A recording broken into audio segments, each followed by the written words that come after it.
welcome to Behind the Ballet. I'm Elizabeth Kaye, and today we'll look at the three stunning works you'll see in our two mixed bill programs. The first is the Firebird and Grandpa Angua. The second is Mozartiana and Firebird. Each season, designed by American Ballet's artistic director Susan Jaffe, is intended to showcase the beauty, brilliance, and versatility of the company's dancers, and to bring you, our audience, exceptional works and performances that are as memorable as they are sublime.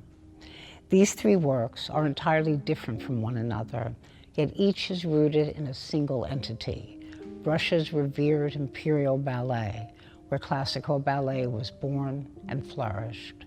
The Grandpa Angua is the glorious wedding finale from the third act of the ballet Ramunda, in which the enchanting Countess Ramunda marries her heroic fiancé, Jean de Brienne, upon his return from the Crusades.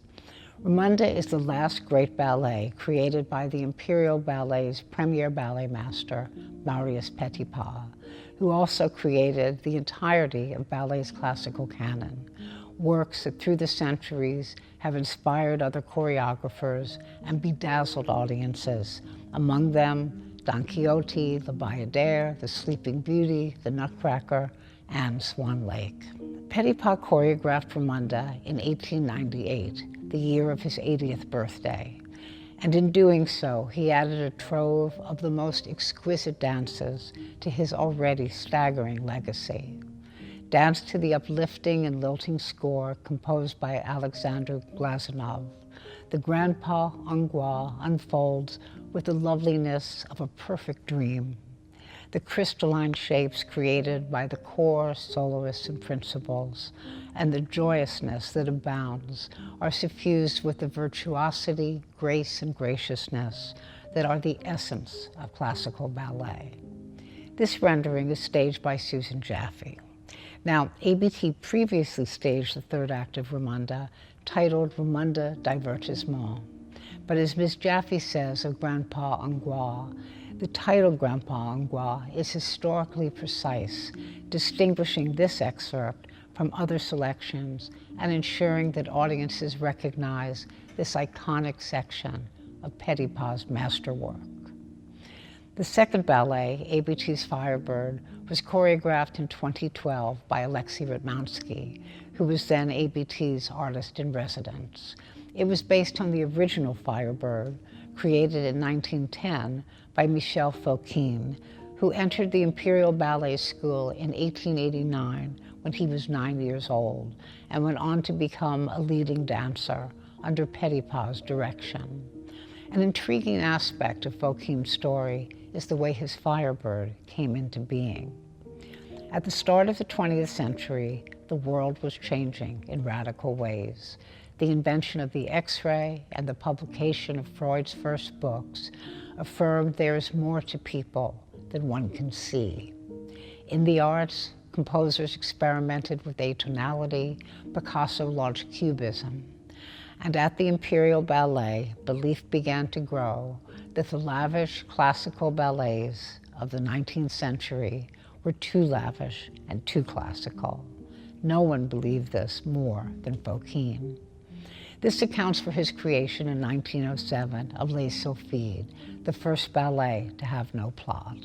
3 years later, he joined the Ballet Russe, led by Serge Diaghilev, a passionate lover of ballet who was dedicated to what he called the cult of beauty. His first offering of that beauty was the Firebird, based on a Russian folktale about a firebird who helps a prince free the princess he adores from the spell of a wicked sorcerer. Diaghilev craved a ballet that reflected the way Russia was perceived in the West, where it was viewed as a mystical land where the faith healer Rasputin exerted an iron grip on the imperial family.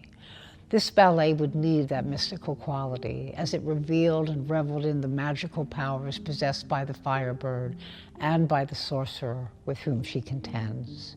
What makes this ballet so distinctive is that Fokine created a Firebird who would be danced by a ballerina, yet would differ from every previous ballerina role by being neither a woman, a victim, nor a sprite. Instead, Fokeen's Firebird is an abstract force, and the choreography for this remarkable creature must be danced then and now, with the usual measure of strength, amplitude, sensuality, and the stagecraft that allows a dancer to make a role their own. For the music, Diaghilev chose a 28-year-old composer he had recently discovered. His name was Igor Stravinsky, of whom Diaghilev prophetically said, "Mark him well, he is a man on the eve of celebrity."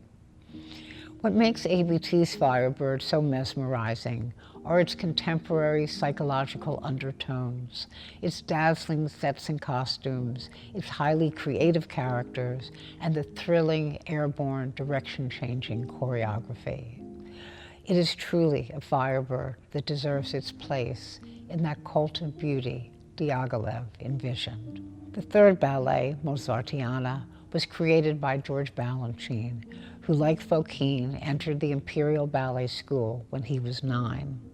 Initially, he hated the school and hated ballet, but then he danced in The Sleeping Beauty, the stellar collaboration of Petipa and Tchaikovsky. When he wasn't dancing, he watched from the wings, and the onstage magic so overwhelmed him that he determined to make a life in dance.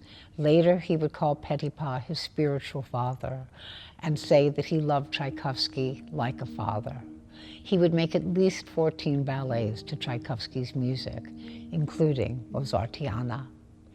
The music is Tchaikovsky's orchestration of 4 little-known piano pieces composed by Mozart, for whom Tchaikovsky had such reverence that when he beheld the original manuscript for Mozart's opera Don Giovanni, he said that he felt that he was, and I quote, "in the presence of divinity."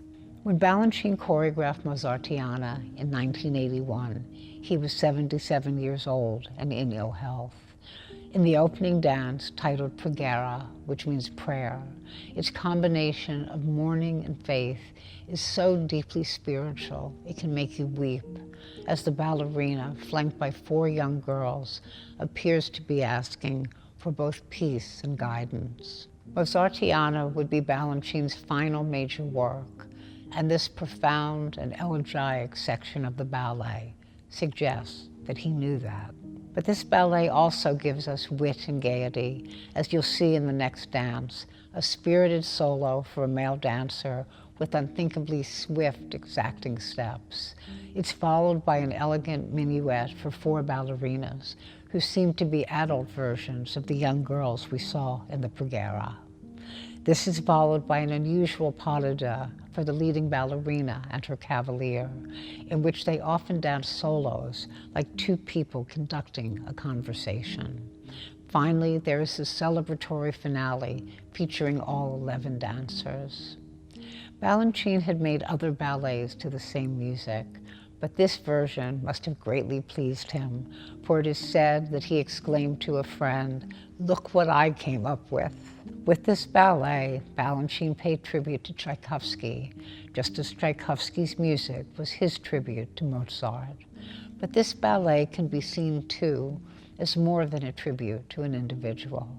With its melancholy, its joy, its final sense of community, Mozartiana is a tribute to the human spirit and human experience. And these 3 works, devised by 2 men who learned to dance at the Imperial Ballet, and by the man who made the Imperial Ballet a timeless treasure, show us that the cult of beauty never ages, and that when ballets are danced with the uncommon skills and effervescence of ABT's dancers, they are as sparkling, engaging, and dynamic as they were initially. Thank you for joining me for Behind the Ballet.